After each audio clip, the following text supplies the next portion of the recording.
প্রিয় দেশবাসী, সাংবাদিক ভাইরা, 11 দলীয় জোটের সম্মানিত নেতৃবৃন্দ, আমরা আল্লাহর কাছে শুকরিয়া জানাচ্ছি যে আল্লাহ তাআলা জনগণের সামনে যারা ভোট ডাকাত তাদেরকে উন্মোচন করতে আমরা সক্ষম হয়েছি। বাংলাদেশে ওরা শুধু ভোট চুরি করে নাই, ডাকাতি করেছে। আমাদের সুস্পষ্ট অনেকগুলো দাবি রয়েছে। আজকে নির্বাচনের পরে 11 দলীয় যে ঐক্য রয়েছে, আমরা জনগণের সামনে উপস্থিত হয়েছি। আমরা প্রথমত বলতে চাই, পার্লামেন্টে যে ভোট ডাকাতরা গিয়েছে, জনগণের সামনে আমরা বিরোধী দল হিসাবে হাজির হয়েছি। আমরা রাজপথে থাকব। কড়ায় গন্ডায় ইঞ্চি ইঞ্চি করে জনগণের উপরে যারা ভোটার ইঞ্জিনিয়ারিং করেছে, ভোট ডাকাতি করেছে, নতুনভাবে জুলুম চাপিয়ে দেবার চেষ্টা করছে, আমরা তাদের কাছ থেকে বুঝে নেব ইনশাআল্লাহ। আমি সংক্ষিপ্ত কথা বলবো। আমাদের ভাই শহীদ উসমান হাদি আজকে আমাদের মধ্যে থাকতে পারতেন। সংসদ সদস্য হিসাবে ঢাকা 8-এর আল্লাহ ওনাকে শহীদ হিসাবে নিয়ে গিয়েছেন। আমরা বিচারের দাবিতে মাঠে গিয়েছি। আজকেই যেহেতু বিরোধী দলীয় যাত্রা হচ্ছে এই বায়তুল মোকাররম থেকে, আমি সরকারের কাছে আহ্বান জানাবো, দেশের কাছে আহ্বান জানাবো, প্রশাসনের কাছে আহ্বান জানাবো, আপনারা দ্রুত গতিতে শহীদ উসমান হাদি ভাইয়ের হত্যাকাণ্ডের বিচার যাতে হয় সেই উদ্যোগ নিন।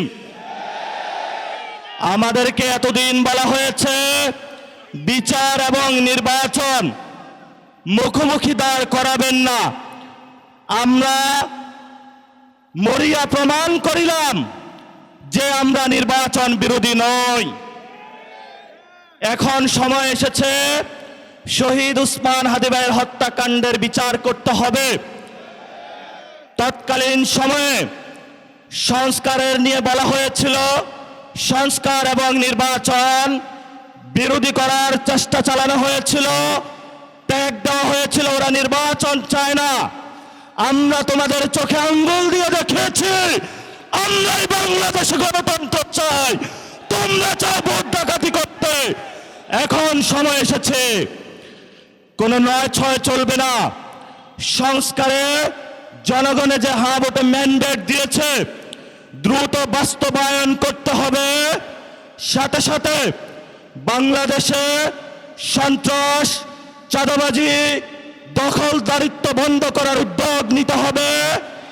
এবং নির্বাচনের আগে আমরা এই বায়তুল মোকাররমে দাঁড়িয়ে একটি প্রটেস্ট করেছিলাম। ভোট ডাকাতির জন্য আমাদের জামাত ইসলামের এক ভাইকে খুন করা হয়েছিল। আমরা বলেছিলাম আমরা আবার আসবো, দ্বিগুণ হয়ে আসবো। এসেছে দ্বিগুণ হয়ে। আমাদের ভাইয়ের হত্যার বিচার বুঝে নিতে হবে।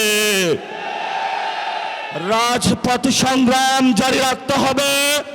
যেই বন্ধের উপরে আক্রমণ করা হয়েছে, পেটে লাথি মারা হয়েছে, বোরকা ধরে টান দেওয়া হয়েছে, গুলিবিদ্ধ করা হয়েছে, পা ভাঙা হয়েছে, প্রত্যেকটির হিসাব কড়ায় গন্ডায় আমরা ইঞ্জিনিয়ার তারেক রহমান থেকে বাংলাদেশে বুঝে নেব ইনশাআল্লাহ। আমরা একমাত্র ভয় পাই কার কাছে? আল্লাহ ছাড়া আমরা কারো কাছে ভয় পাই না। হে মালিক, তুমি আমাদের রক্ষাকারী, তুমি আমাদের রিজিক দাতা।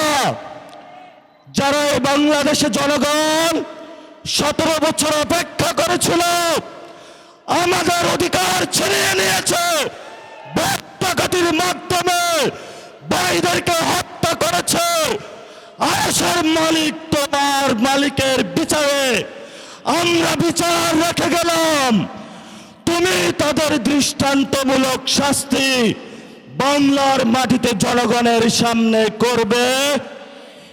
আমরা আজকে তোমার মসজিদের সামনে বিচার রেখে গেলাম। বাংলাদেশের মানুষ হতাশ হবেন না। লা তাহজান ইন্নাল্লাহা মানা, আল্লাহ আমাদের সাথে আছেন, শক্তিমান, ভয় নাই, জয় করব আমরা ইনশাআল্লাহ। আর দ্বিগুণ হয়ে পার্লামেন্টে যাব। সবাইকে আসসালাম, সবাই দোয়া রাখবেন। আসসালামু আলাইকুম ওয়া রাহমাতুল্লাহি ওয়া বারাকাতুহু।